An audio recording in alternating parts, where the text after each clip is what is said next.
This program is a presentation of UCTV for educational and non-commercial use only. Check out our YouTube original channel, UCTV Prime, at youtube.com/UCTV Prime. Subscribe today to get new programs every week.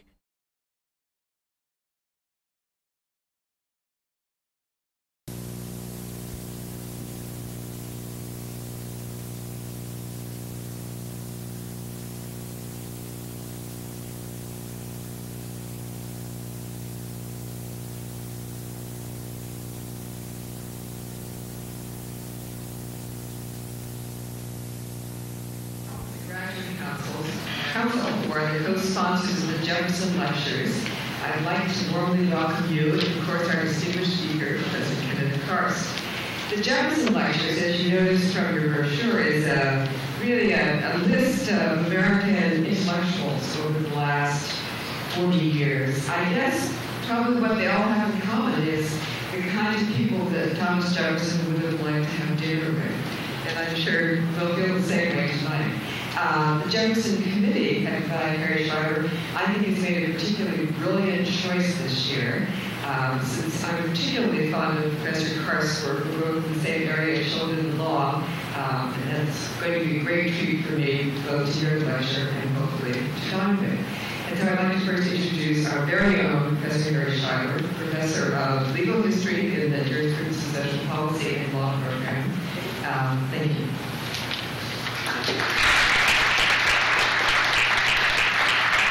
Very much to listen. I want to welcome everyone on behalf of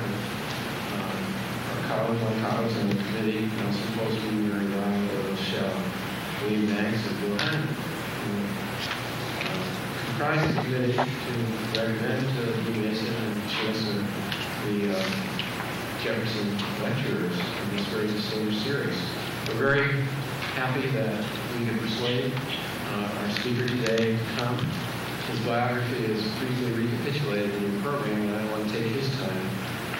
We'll say only a few words about Ken Karst, a friend and a very respected and esteemed colleague in the field of constitutional law.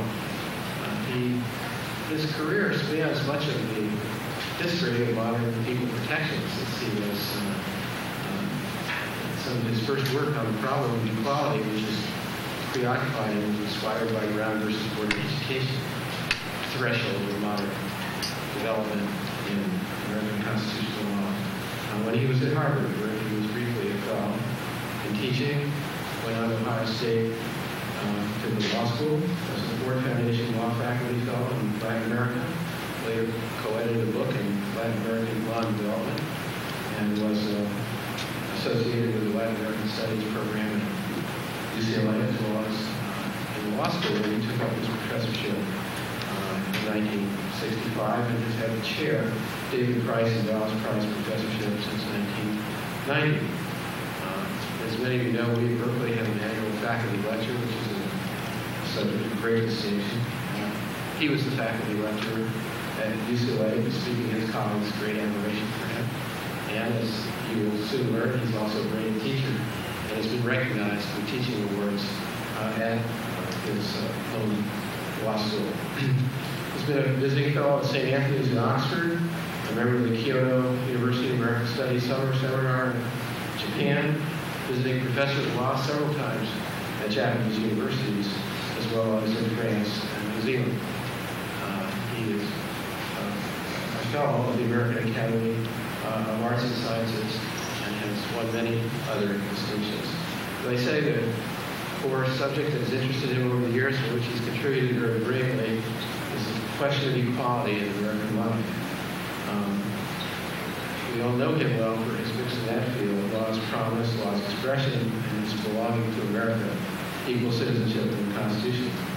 For those of us here at Walt, there are many of us whom he invited in his role as co-editor of the Encyclopedia of the American Constitution, as one of the many who were recruited, several of them in this room, to contribute to that work. I have to say that it stands as really one of the great monuments to scholarship in constitutional law and constitutional history. And We and our students are very grateful to Ken and his colleague, LL.B, for the work they did over many years for that magisterial volume. The Jefferson Lectures are an endowed series of lectures that the Lowenstow family established through bequest in 1944, and essentially the theme of which they center is the history and theory of American democracy. What could be more appropriate than to have someone like Kenneth Karst speak on the subject of law, cultural conflict, and the socialization of children. Thank you for coming, Ken, and I'm happy to present it to you now.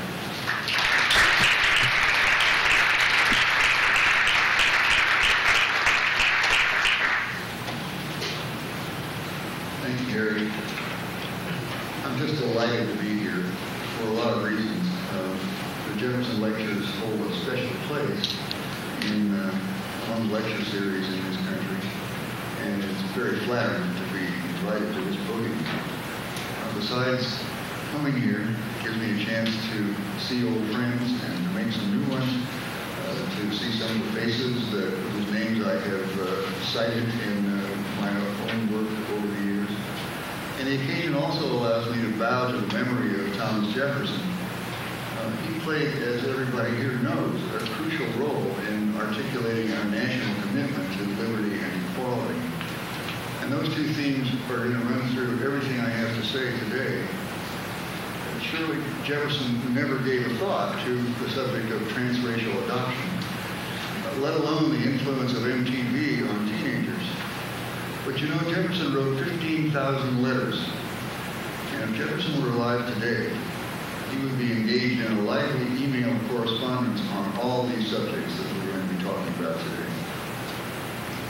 In the culture clashes of the last generation, political strategists have mobilized constituencies by sounding an emotion-laden theme, the use of regulatory law to influence the socialization of children.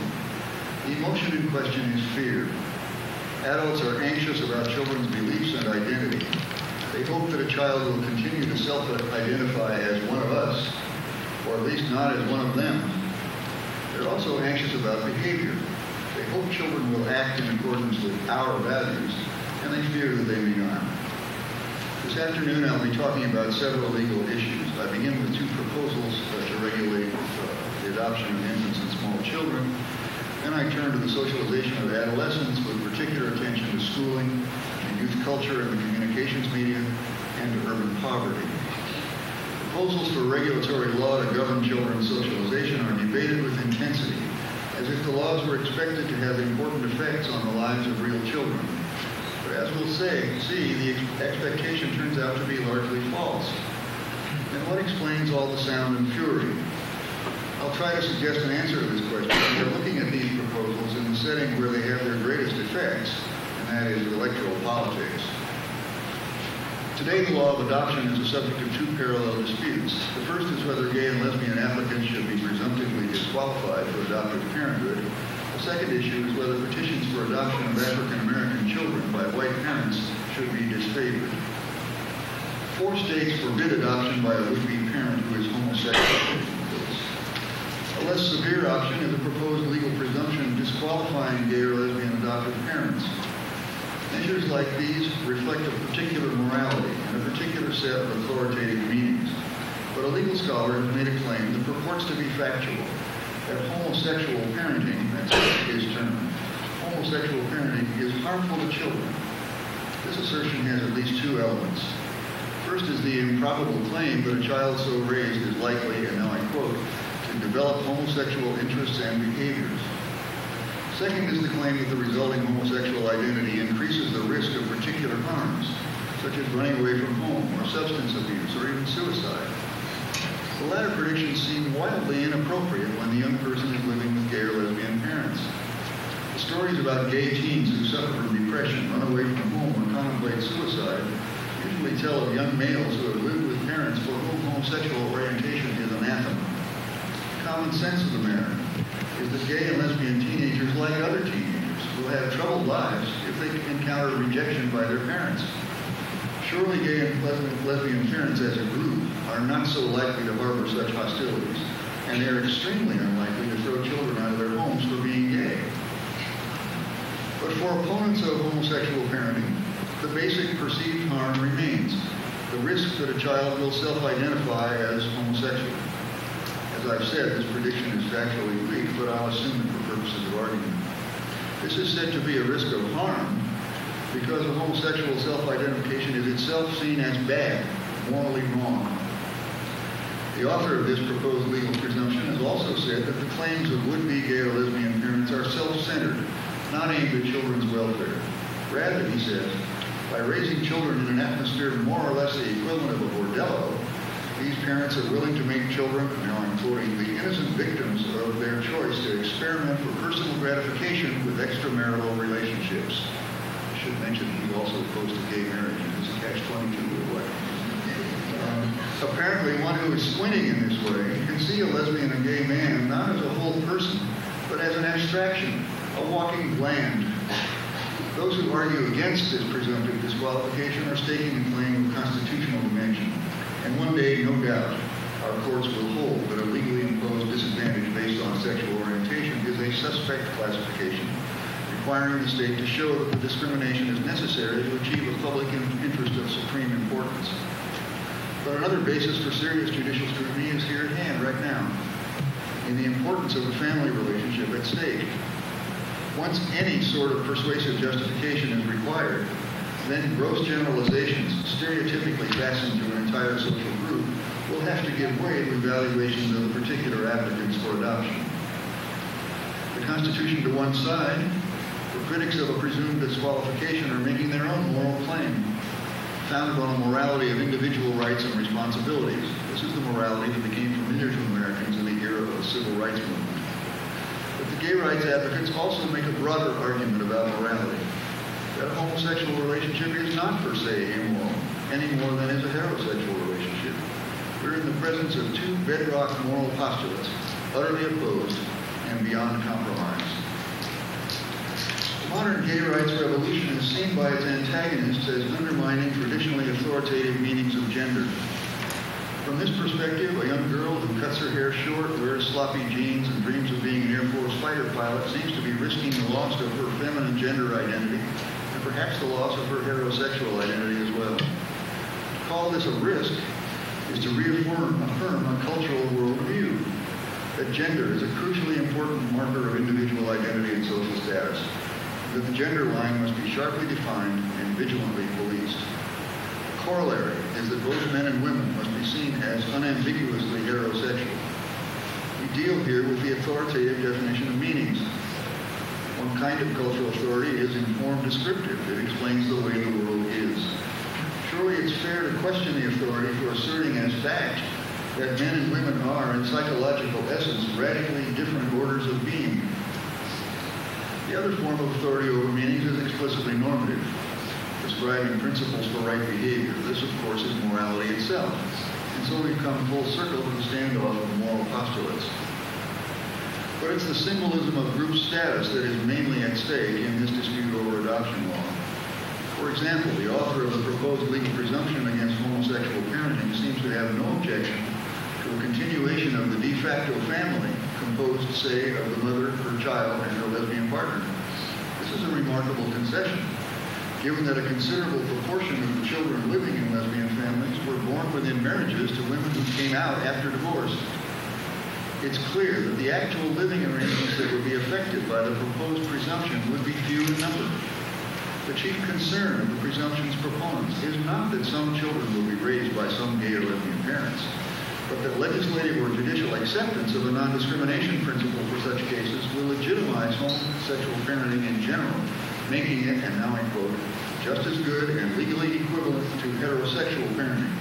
In other words, the main point here is make sure that everybody understands it's not okay to be gay. The emotional energy for the gay rights agenda also draws on the connection between group status and individual sense of identity. The leading actors have much to gain from a broad legal principle of non-discrimination. But egalitarian reforms are never cost-free. A half-century ago, the impending demolition of Jim Crow portended severe psychic costs for low-status white Southerners. And in the aggregate, those white fears were enough to sustain a major backlash against the civil rights movement. Much of the resistance to equality for gay and lesbian Americans also comes from anxiety about one's own identity and about the loss of status. The most virulent anti-gay sentiment originates in male self-doubt, and it is readily translated into acts of discrimination. Here as elsewhere, fear provides fuel for identity politics. In discussing group status, we have not left the subjects of morality and authority. When a person who self-identifies as gay or lesbian seeks to adopt a child, no public issue is raised about morality, nor about authoritative meanings, nor about group status, so long as the applicant is closeted, keeping his or her homosexual orientation out of public view. When the would-be parent comes out, all those intertwined issues arise at once, because now we enter the realm of public symbols. A law presuming that gay and lesbian Americans are not qualified to adopt would mainly serve not to control the lives of real families, but to stand as a totem representing the status ordering of social groups. Transracial adoption as a political issue is focused on the adoption of African American children by white parents.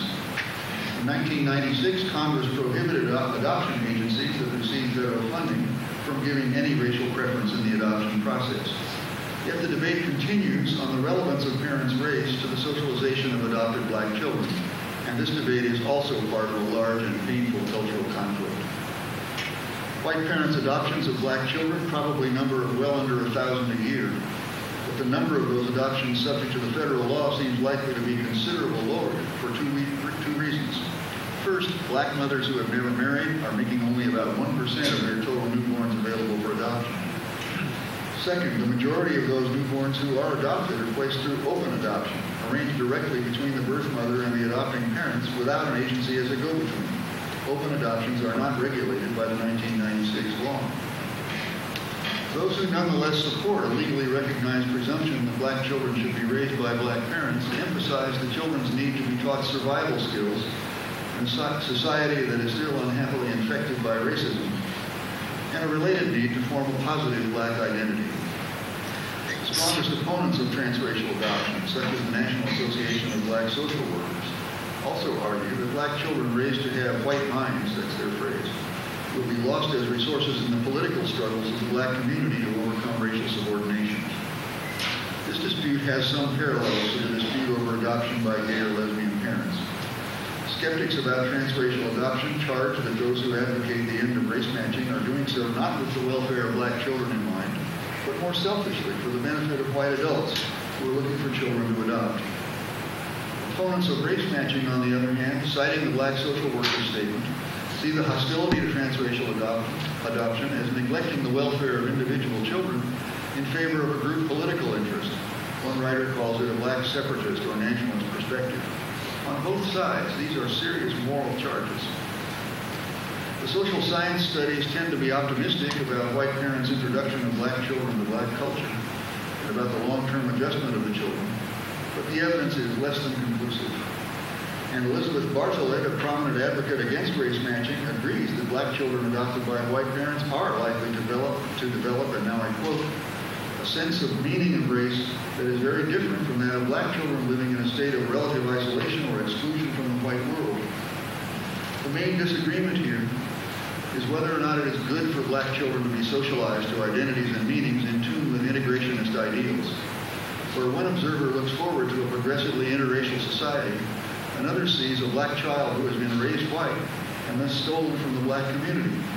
Or worse, here's an echo of the era in which black children were sold away from their families by white slaveholders.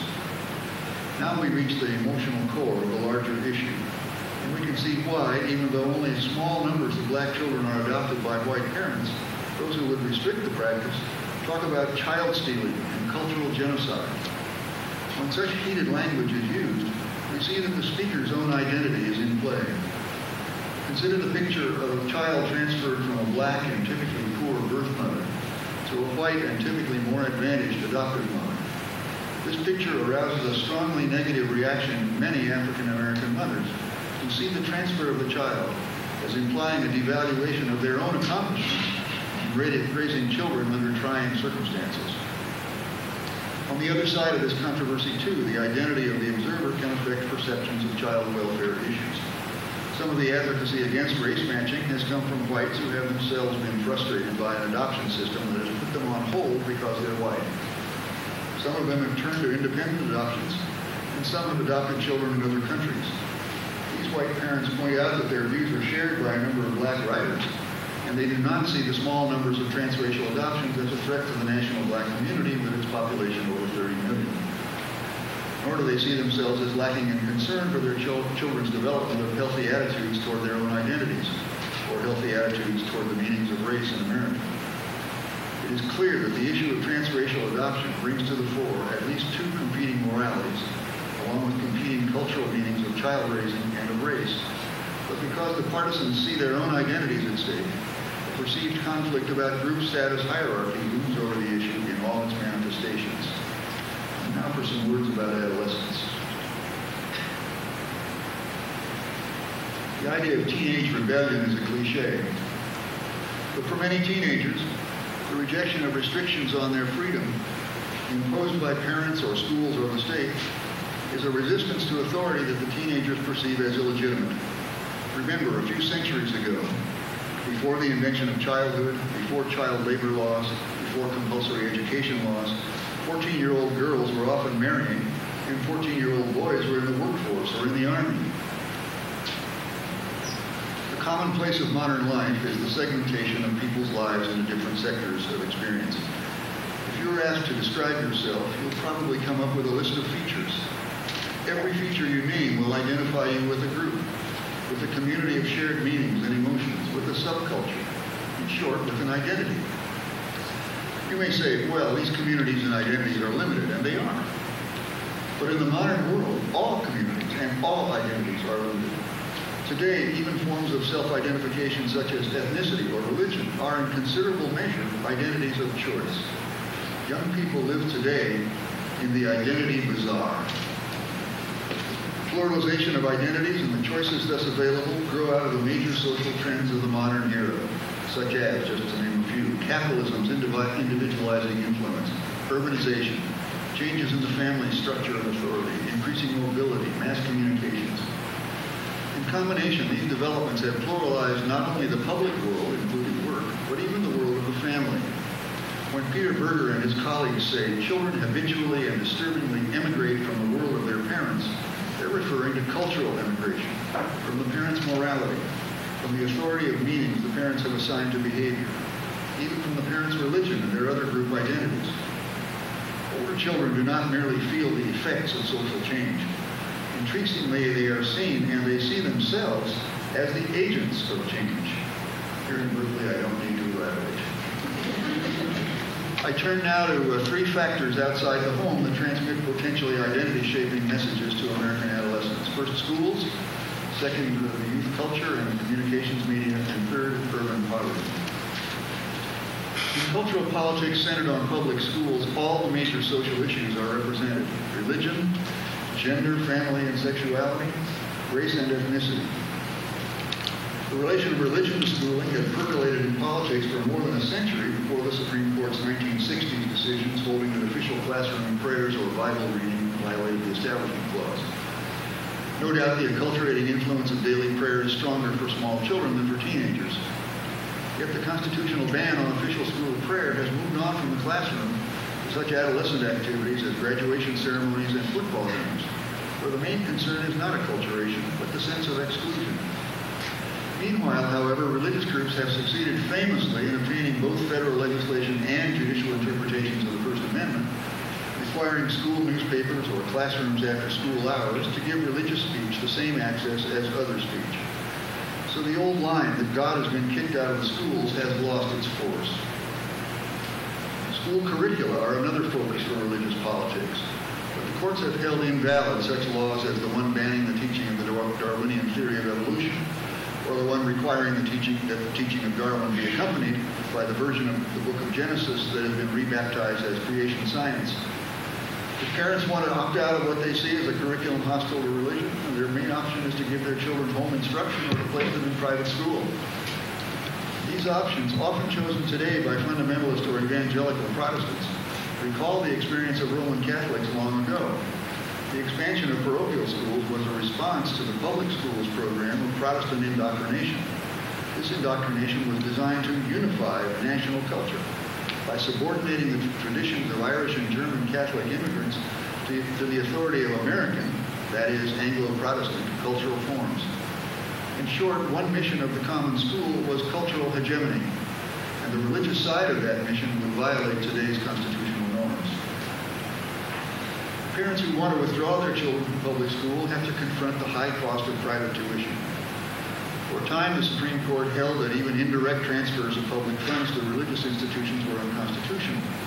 But in the last 2 decades, the court has upheld a number of state financial aids to private schools, including religious schools. In the current season, the most lively issue is the use of vouchers. In such a system, the state pays up to a certain amount for a child's education, with the school chosen by the child's parents. Voters of California defeated one voucher measure 2 years ago, but the proponents of vouchers have begun to win some of these political battles, and when the schemes are adopted, the Supreme Court seems likely to uphold at least some of them. Watch your newspaper for the Ohio case.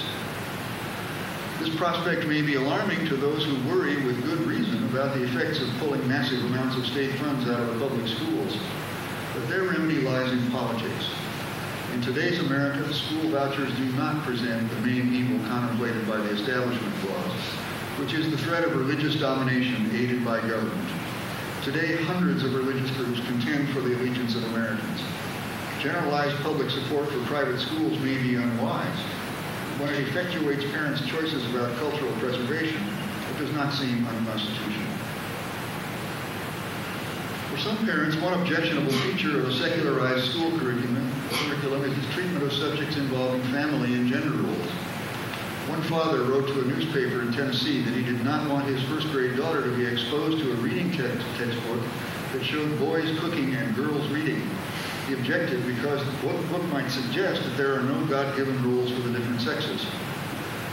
With some 3/4 of married women working outside the home, this sort of objection is fading away. But if the school's assumed imprint on family-related meetings is a minor source of cultural conflict, their assumed imprint on sexual morality and behavior has touched nerves all across the land. Now we're talking about teaching adolescents who are in a position to put their learning into practice. Public secondary schooling often includes such elements as tolerance of homosexual orientation, or so-called comprehensive sex education, which many parents see as unwise promotion of teenage sex, and some see as instruction in the techniques of sin. Teenage pregnancy, which was a focus for national politics in the 1970s and 80s, declined markedly in the 1990s. The implications of this datum for schooling differ for different observers, and not surprisingly, the division tracks a more general cultural divide. Should the schools abandon sex education in favor of inculcating abstinence? Or should they instruct teenagers how to avoid pregnancy if they are sexually active? This is one conflict that seems to cry out for a middle way. There's no inconsistency if the school sex education class teaches abstinence as a strongly preferred path for younger teenagers. While recognizing that some students will not choose that path, the class also provides some information about birth control and safe sex. 4 decades ago, many of us who supported school desegregation hoped that mixing races and ethnicities in the schools would lead to friendships and learning across cultural borders. These hopes for the acculturating value of integration had dimmed even before the process of resegregation had become as obvious as it is today. Now the common school's propagation of universal cultural meanings has come under challenge for neglecting cultural forms of African Americans and of children whose primary languages are other than English. One response is a multicultural program, so-called. Typically, this is no more than an effort to acquaint all students with the diverse sources that contribute to the culture of Americans. And when this rather bland goal is explained clearly, few objections are heard. Another response is to establish schools with a curriculum centered on the needs of African American children, particularly to validate their sense of identity. Attendance at such a school is entirely at the option of a child's parents.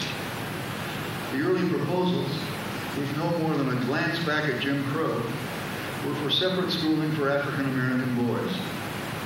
Court decisions and administrative rulings have opened the schools to girls and at least informed white children, Or we might add parenthetically, in the Detroit school district where the population of children is 91% black, what would it mean to have an integrated school?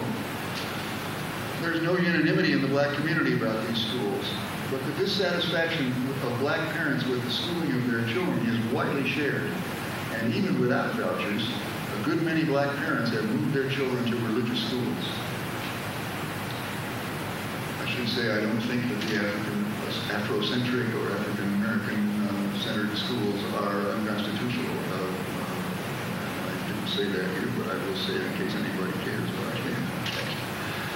Bilingual education in the public schools, for example, teaching Latino children in Spanish in the early grades, has been under attack in California, where 2 years ago the voters adopted an initiative measure largely forbidding it. No doubt some opponents are 3 R's traditionalists who see bilingual education as the trendy creature of a progressive education elite. But some of the vote for that initiative undoubtedly was a vote to maintain the existing status order of cultural groups, a vote fed by the fear that they were taking over. Many opponents of bilingual education candidly seek a forcible assimilation of Latino children into a national culture in the heavy-handed manner of the Americanization movement of the 1920s. The new nativism is no more admirable than its predecessor. Although the educational results of bilingual education are mixed, it does have 2 legitimate purposes. First, to assure children of effective instruction in math and basic reading skills while they're making a transition to courses taught in English. And second, to accommodate parents who are really transnational families who request help in raising their children to be fully bicultural. What is not legitimate, what dissenting parents should be entitled to resist on constitutional grounds, is mandatory and prolonged immersion instruction in the parent's native language for the purpose of holding the children within a cultural group. In any case, overwhelming majorities of immigrant parents know that mastery of English is essential to their children's future in the workforce. Not long ago, one strikingly successful elementary school in the Los Angeles area obtained the enthusiastic support of poor and working-class Latino parents for a reading program entirely in English. According to the principal, the parents said, "You teach them English, we'll teach them Spanish." Turn now to youth culture and the communications medium. The teenage question, "Who am I?" converts into the question, "Who would they like me to be?" in which they are neither parents nor school authorities, but a generalized other composed of adolescents in a nationwide youth culture. The socialization process for today's youth prominently includes television, movies, videos, popular music, internet chatter, and video games. In contributing to a common culture among teenagers, these media are performing some of the standardizing, nationalizing function once claimed for the common school. If you find this a disquieting thought, so do I. The most pervasive social product of the mass media is consumerism. Adolescents have money to spend, and they're ready to spend it on adornments for the naked self. This year's music, this year's shoes. The advertisers have sold Americans, and especially the children, the master bill of goods, which says that in consumer products lies self-presentation, a performance that passes for self-realization. Adolescents are the ideal audience for this message, for when they watch and listen, they bring their identity uncertainties with them. But they're not just passive victims of media seduction.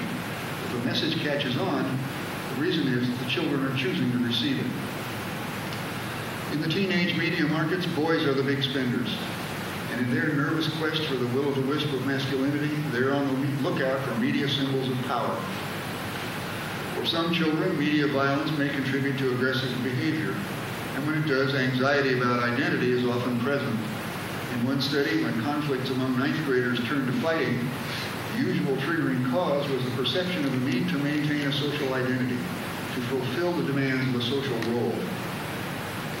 Media depictions of violence do sell tickets, but in the teenager's search for transgression, against authority, against order, against civility, violence is followed closely by vulgarity. Consumerism and transgression come together in the time-honored slogan, "Sex sells." It sells for adults, too, as primetime comedy demonstrates every single night. Music videos are also strongly oriented towards sex and designed to appeal to a teenage market. When an MTV executive says, "We don't shoot for the 14-year-olds, we own them," the hyperbole is only minor. Sex is particularly useful in selling to adolescents because they're just beginning to contend with its mysteries and to shape their responses to it. Not only are they acutely conscious of its capacity to bewilder, they're also afraid they will not measure up. A hip-hop lyric that demeans women may offer a nervous boy temporary relief from this anxiety.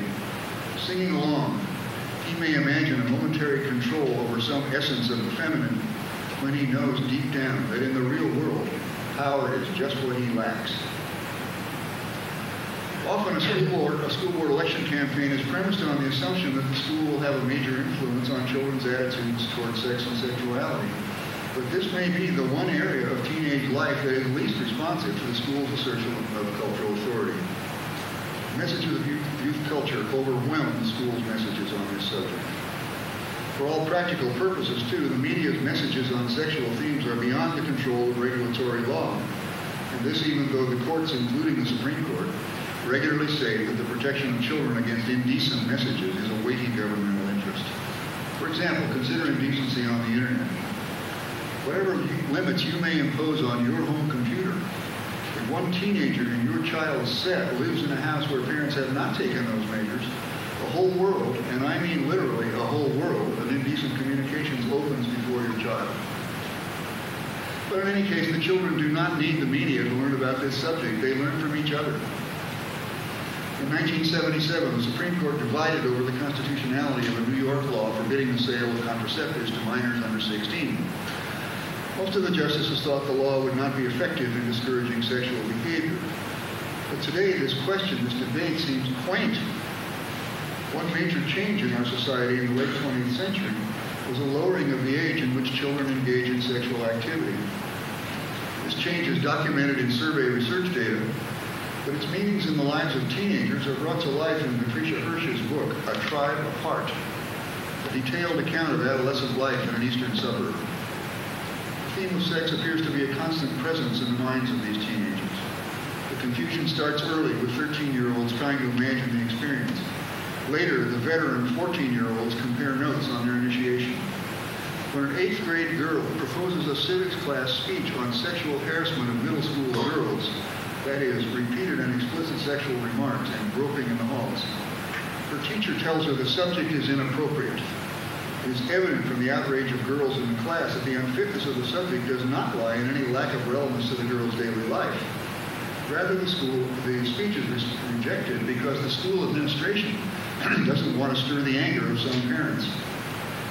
Ironically, the one thing that Hirsch makes dramatically clear is that with few exceptions, the parents haven't a clue as to their children's attitudes about sex, let alone the children's behavior. These middle-class children who spend a very large proportion of their lives segregated from adults live in their own culture, a tribe apart indeed. 2 decades ago, Neil Postman wrote that television had destroyed the basis for the institution of childhood, which was the concealment of adult secrets until young people were educated, mainly through the print media, to deal with them. Sexuality was one set of secrets not suitable for children. Now, said Postman in the early 1980s, mind you, now all was revealed, innocence was gone, and childhood had disappeared. Today, and I mean 2002, it is middle-class adults who are innocent of the secrets of adolescence. The old question about innocence has turned back on itself. Shall we tell the parents? The most dismal reality in the socialization of American children is that 1 out of 6 of them live in poverty. The figure for African American and Latino children is about 1 out of 4, with nearly 40% of black families living in areas of concentrated poverty. Some decades back, the notion of a culture of poverty was briefly in play among social scientists who theorized that certain values or anti-values in minority cultures inhibited motivations to work and save. I do not share that view, or the more recent version propounding a genetic weakness of intelligence in minority populations. My point is that concentrated poverty itself is a socializing institution, influencing the formation of teenagers' identities. Poor African-American adolescent boys in the inner city are at high educational risk. If school success seems to have no payoff, why study? When the prospects seem dim for a boy to achieve manhood through productive work, other avenues may promise to validate his masculinity. Consumerism reaches into poor neighborhoods too, and the drug trade may offer quick money.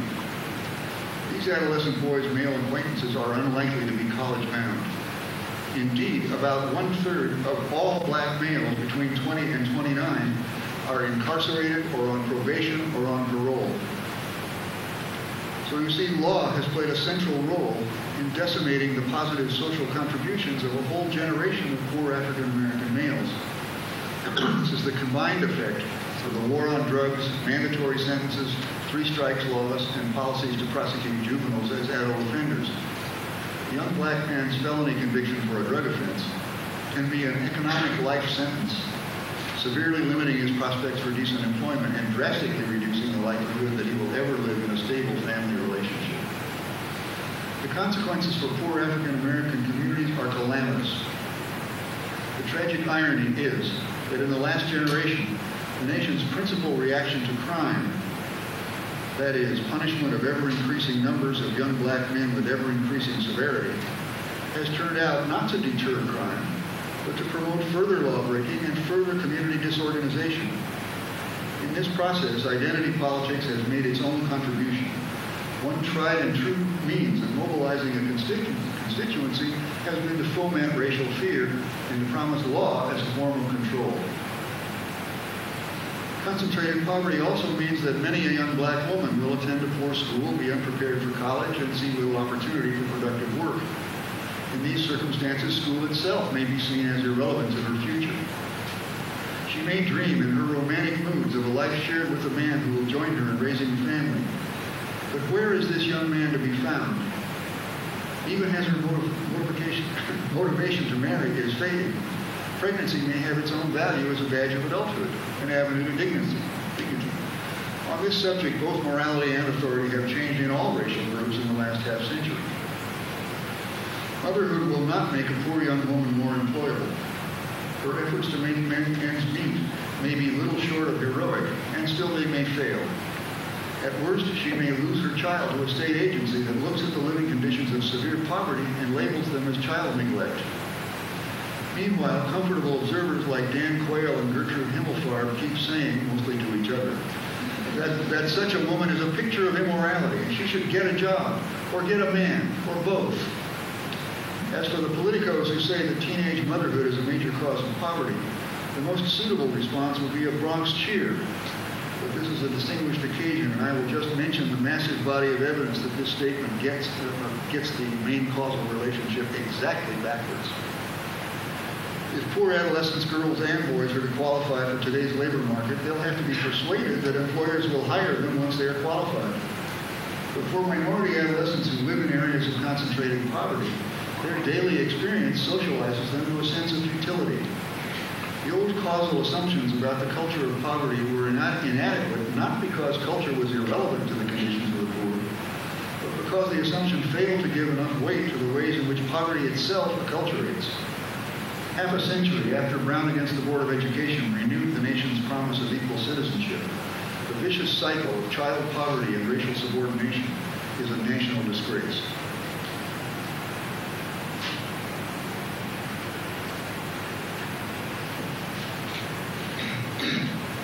I turn now to electoral politics.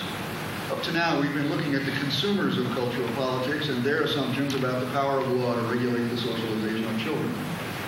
Here, in contrast, the protagonists are the political professionals. After stating some of their working principles, I turn to motives. Why do these operatives train the public's focus on the enculturation of children? Why do they promise regulation by law, even when they know the law is not likely to fulfill their promise?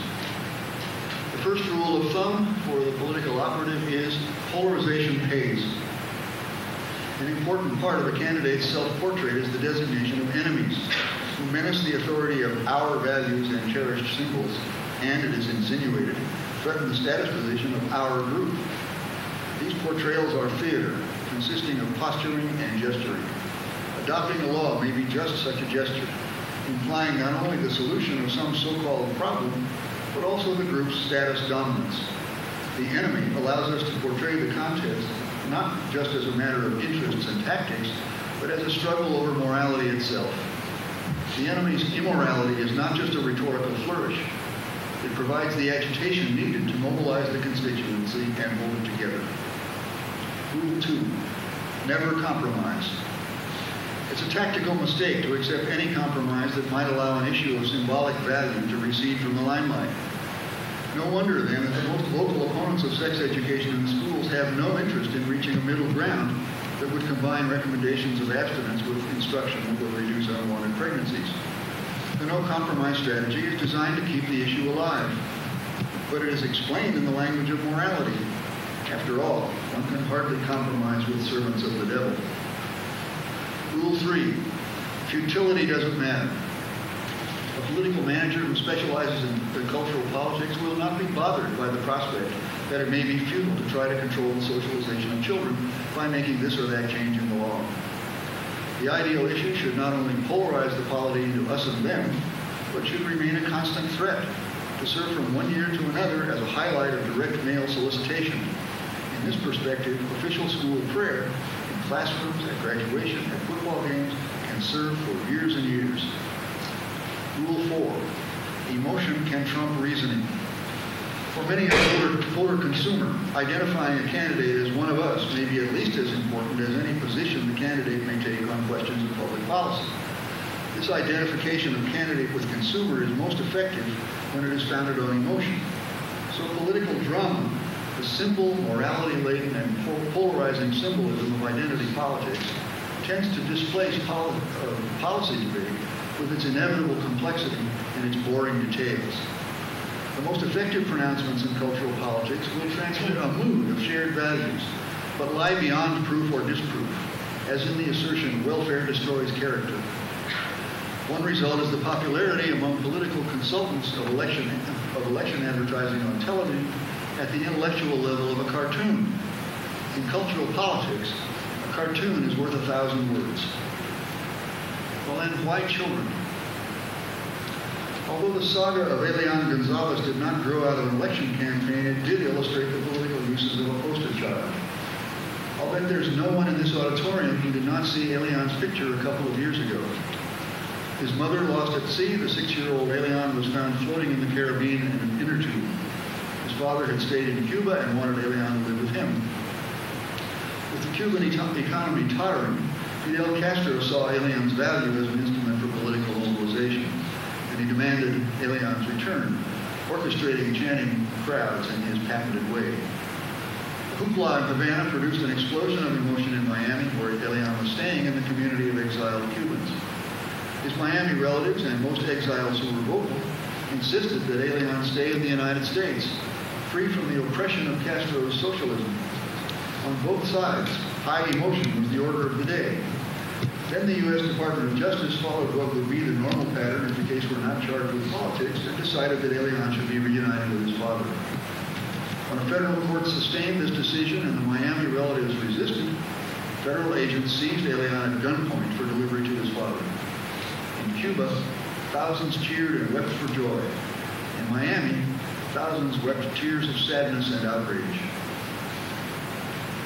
Despite all the passion, not many people in either Havana or Miami actually knew Elian. For overwhelming majorities in both cities, he was above all an abstract image of a little boy. That absence of contextual knowledge, far from diminishing the public passions, probably heightened them by intensifying Elian's role as a symbol, a vessel of emotions engendered by fear. Elian symbolized, and for political purposes was, innocence, dependence on adult support and guidance, vulnerability to adult manipulation. He symbolized, and for political purposes was, the future. Not just his own future, or the future of the two contending families, but the future of his people. But who were his people? The contest over Elian's fate enacted a metaphor for the 4-decade struggle in which propagandists on each side claimed the authority of the true Cuba and painted the other side as renegades. The fear of losing Elian touched the core of personal identity. In identity politics, look for more poster children in the years to come. But why law?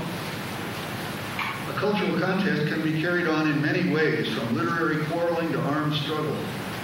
The call for the creation of new law has been a recurrent feature of the reaction against the cultural changes that swept the country in the 1960s and 70s. After all, the changes most disturbing to those constituents found early expression in law, notably the Supreme Court's decisions on school prayer, race, and abortion. Promises to use law to control the socialization of children are attended by a double irony. First, most of the relevant bodies of American law have been steadily retracting their regulatory reach. Second, the large-scale social transformations that have affected children's development almost certainly lie beyond the influence of any legal change. These two factors are interrelated. The privatization of family law and its retreat from earlier doctrines that impose traditional morality respond to currents of egalitarianism in American society and to the radical individualism turned loose by modern society's pluralization of life worlds. So the effectiveness of law as a means of enforcing cultural orthodoxy is at most unreliable. No foreseeable principle of law will keep a mother's children and her lesbian partner from living in the same household. And whether the law governing adoption agencies be designed to discourage race matching or to promote it, the law is irrelevant in the rapidly growing number of cases when adoption is arranged without agency intervention. These are but illustrations of a larger reality about family law.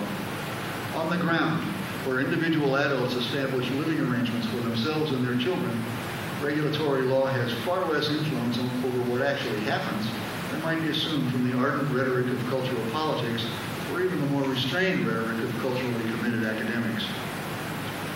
When we look at socializing institutions outside the family, we see similar limitations on the influence of law as control. For any school, the lawgivers are numerous and diverse. Legislators, judges, the State Board of Education, the local school board, the school's administrator, teachers. And beyond the usual gap between the law's formal demands and its application by school officials lies the deeper chasm separating official school policies from the beliefs and behavior of children. Nonetheless, political theater goes on casting schools in dominant roles and shaping children's sense of identity and their attitudes toward the social issues. This view of the school's acculturating power may not be shared by political operatives. The operatives do their best to persuade voters that the assumption is valid. It may be ironic that law itself in the form of constitutional law has been so important an instrument for achieving the relaxation of regulatory law in the field of family relations. It is but a short step, already begun in some parts of the country, to extend this deregulation to tolerance of the unions of gay or lesbian couples along with their children. As this example suggests, the drift toward deregulation may be welcomed by cultural insurgents who want to redefine morality and public meanings. The insurgents do appear to have a long-term advantage, if what they seek is inclusion, that is, an end to treatment as different or deviant. But the same success cannot be predicted for an insurgent claim to separation, such as the black social workers' opposition to transracial adoption. Modernization and egalitarianism surely will continue to pluralize individual identities and to remind all of us, especially teenagers, that we're free to choose a great many of our identities. Surely the law can contribute to this process of liberating enculturation, but it generally does so indirectly, by opening up opportunities for day-to-day behavior that will teach its own lessons. In the late 20th century, both anti-discrimination laws and newly recognized constitutional rights helped American women to see their opportunities and thus themselves in a new light. Most important of all, women's control over their sexuality and maternity found constitutional recognition. Granted, when the Roe case was decided in 1973, it did not so much stimulate the women's movement as go with that movement's flow. But in 1992, when anti-abortion advocates came within a hair's breadth of securing a nullification of women's right to choose, the very existence of the right, a right popularly known by the name of Roe versus Wade, played its own part in staving off the overruling. The plurality justices in Planned Parenthood against Casey remarked that a whole generation of women had come of age expecting that they could control their own maternity. And then a majority of the court went on to give that expectation the effect of a vested right. But it was not the abstract right recognized in Roe that produced this expectation. Rather, it was the exercise of the right by large numbers of women and experience commuted by them to other women that acculturated millions of girls and women to see themselves in control of important choices. These included not just the choice to terminate a pregnancy, but the choice to take an active part in the public life of the nation, including the world of work. But in other circumstances, we've seen the acculturating power of day-to-day experience can undermine the sense of self. To repeat, poverty acculturates, and its effects are anything but liberating. So we end as we began, with the themes of morality, authority, and group status. The moralizers disparage poor minority youths for what they call the immorality of unwed parenthood. They hurl this charge without any reference whatsoever to the economic conditions that would make marriage a feasible life choice and make it possible for two-parent families to make a comeback as the statistical norm. In short, the moralizers preach middle-class values at young people whose day-to-day experience provides virtually none of the foundations necessary for so-called middle-class behavior. Sources of poverty obviously are many and diverse, ranging over all manner of individual and structural factors. Here I'm concerned with the potential contributions of government to reducing structural barriers to equal citizenship. Regulatory law will not provide jobs, but law in other forms can have liberating effects on individual children's quests for identity, on healthy community growth. Imagine the possibilities for poor children in poor communities if a major fraction of the resources now devoted to punishment could be diverted to a serious employment program. Providing large numbers of the inner city's young people with a real future in employment would help young parents to maintain stable family arrangements and would give adolescents new incentives for taking school seriously. This liberation of energies would benefit the entire society. Law can contribute to this effort. It takes law to levy taxes and to institutionalize employment programs along with their backup services. Here there is no lack of legislative power. What is lacking is the will among more privileged Americans to shoulder the burdens of giving reality to the Constitution's promise of equal citizenship. Again and again during this tour of the uses of law in cultural conflicts, we've explored some issue that generates high emotion, only to discover that the quantum of actual acculturation turning on the issue is small. Despite such limitations, politicians in search of voters will continue to raise anxieties about the acculturation of children, and they will go on invoking images of law as a means of control. At the heart of every political contest over culture lies some anxiety about the status of one's own cultural group, and thus about one's own worth. Law may or may not be power, but it sounds like power. If it's vain to rely on law to control what teenagers do, one reason why is clear. It is difficult and in some cases impossible to devise controls that will limit the children without imposing similar controls on adults. How could we protect children against galloping consumerism without restricting adult markets, including media advertising, to a degree that would be intolerable and also unconstitutional? Denying teenagers access to indecency isn't impossible, but any control that achieves this result will also deny adults access to the same material in ways that violate the First Amendment, but more broadly are unacceptable to a wide spectrum of adult decision makers. Similarly, it's hard to see how late 20th century changes in adult sexual mores, broadcast over evening television and backed up by the Constitution ever since the Griswold case, could fail to influence teenage attitudes and behavior in the same round. In one of those 15,000 letters, Thomas Jefferson wrote, "The disease of liberty is catching," he was writing to Lafayette late in his life. That is Jefferson's word. If adults in this era of hypermodernism want expanded individual freedoms, they should understand that adolescents are going to exercise those same freedoms. Thank you.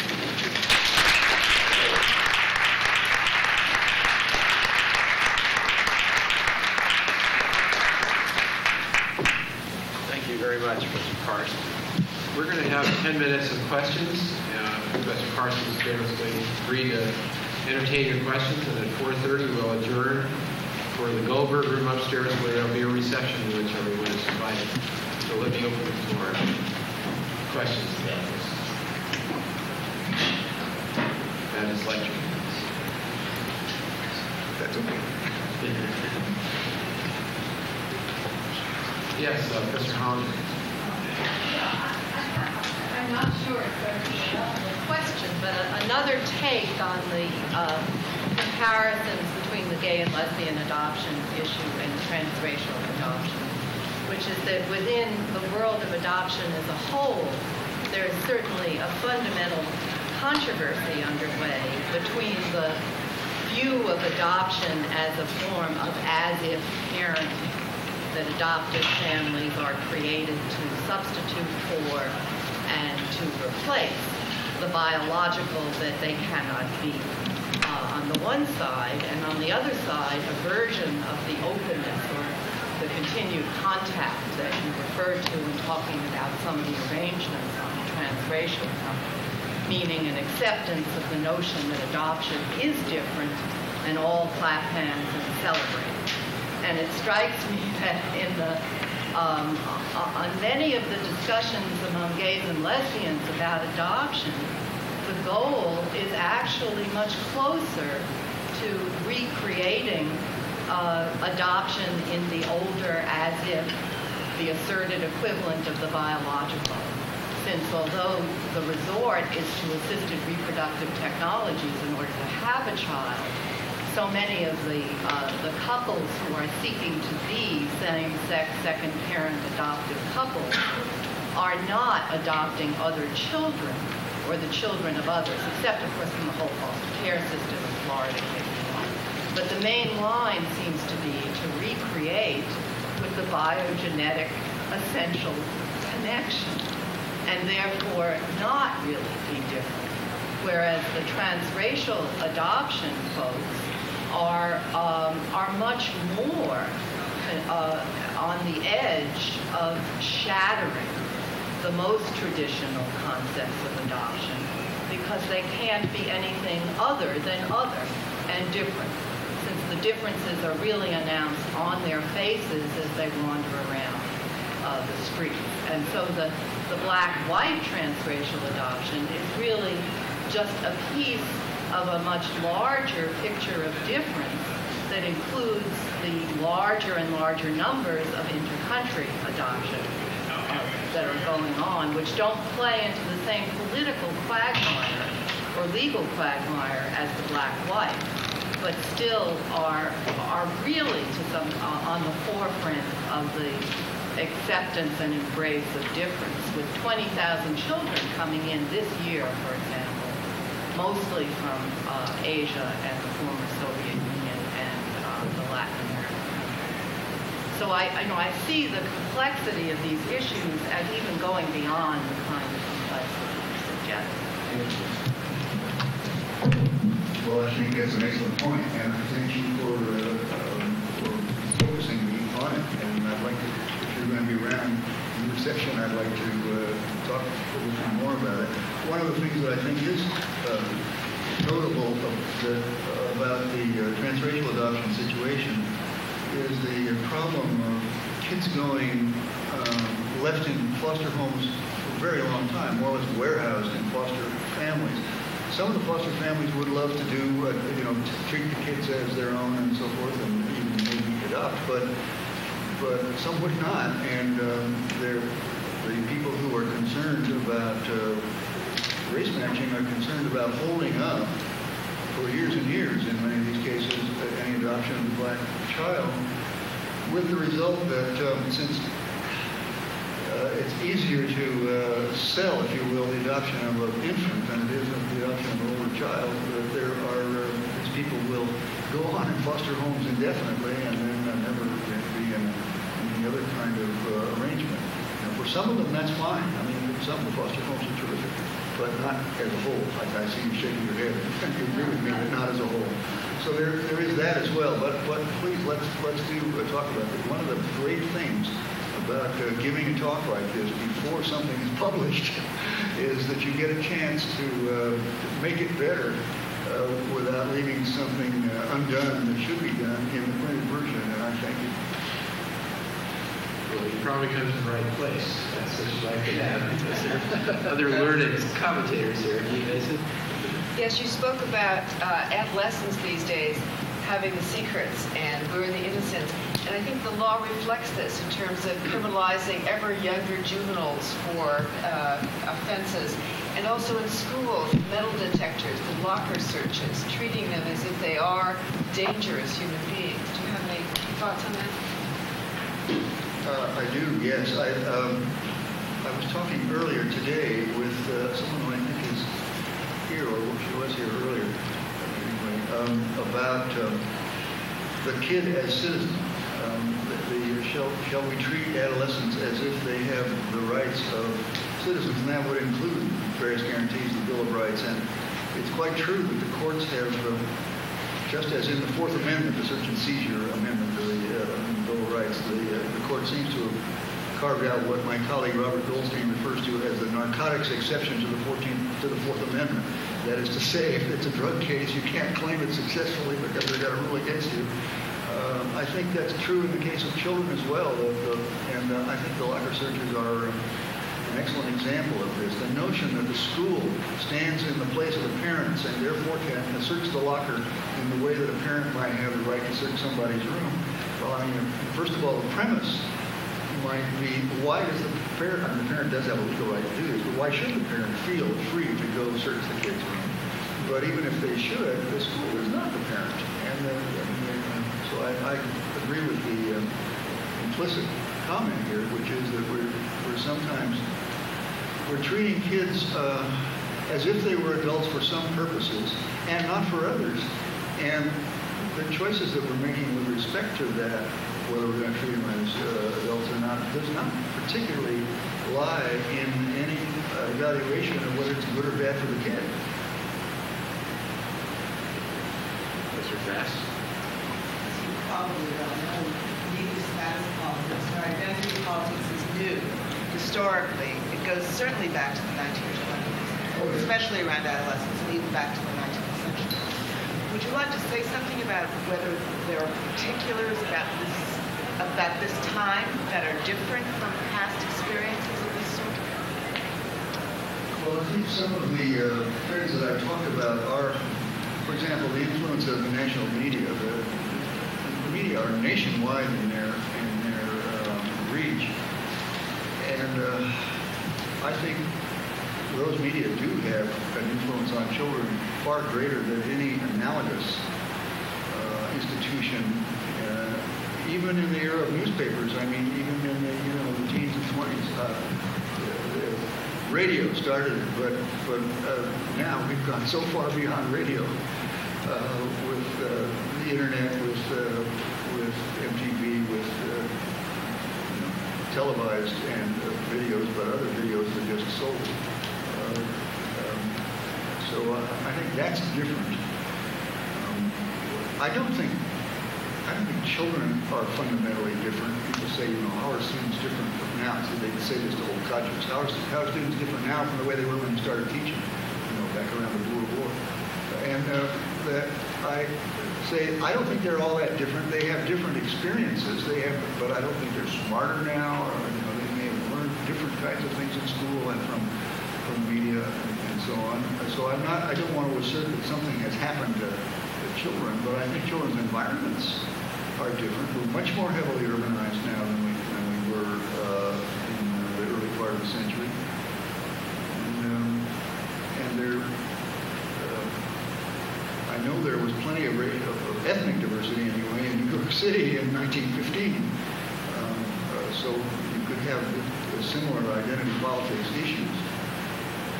But the media are not only good ways to reach children, they're also good ways to reach adults about and on the subject of children. And you can wave the flag of danger and get it seen all over the country if you just buy a nationwide spot announcement on a network TV show. Yes. Can you elaborate a little bit more about, you mentioned that politicians are fond of projecting the mood of shared values while, Yeah. and I kind of missed the second part. Well, yes. But also I'm interested, I guess this is part of the question, for you to comment on the separation of church and state has seemingly prevented a lot of value instruction in schools, but are we being confronted with the results of that dearth, and should we try to seek some kind of secularly acceptable value system that we can teach systematically? There is a great deal that's being done along that line. there's a book by a fellow named Myers, which I think is called An American Tragedy. Is that the name of the book? And one of the things he talks about is the values and so forth, education program in the schools. There definitely is an effort to teach the importance of respect and honesty and all those values that presumably anybody would say would be a good thing to teach to kids. Whether it takes in the schools is not clear. And I don't know that it takes anymore if the person who's doing the instruction is wearing a habit than it does in a public school where it's a secular instructor. That is, I think, this notion of children's making up their own minds on some of these questions is as valid, even if you have a school that has a clear-cut program about what morality means. So there's that. But on the other point about the striking a mood, this is the view of all the people who have gone around interviewing political operatives and seeing what they're doing and so forth. It's what you want to do is to have the viewer at home, the voter consumer, look at the TV and see that person is just like me. And it doesn't matter what they're saying about what the second part of that was, don't go into the boring details. Because if you start talking about, well, now is the North American Free Trade Agreement a good idea here? Or, I mean, what will happen to the environment? And then there's this question of the export of jobs and all that. Ross Perot didn't talk about that. He said there's going to be this great sucking sound. That's it. As he would say, end of story. So that is, it's the punchy line, the suggestion that I'm with you and you're with me and we're all in this together and we're going to stave off the assault by those guys. That mood is far more important in persuading people. I think this is terrible. I would love it if people would all troop down to their library and pick up the League of Women Voters pamphlet and read it carefully and so on. They don't do it, and they won't read the League of Women Voters pamphlet, or won't listen to it being read to them either. I'm sorry to cut off discussion now. There will be a reception, but the room has been promised to another audience. So there are some people with hands up back there, and I'm going to be going up to this and come up to see you. Yeah, please. I just want to, on behalf of all of us in University of California at Berkeley, thank you very much, Professor Karst.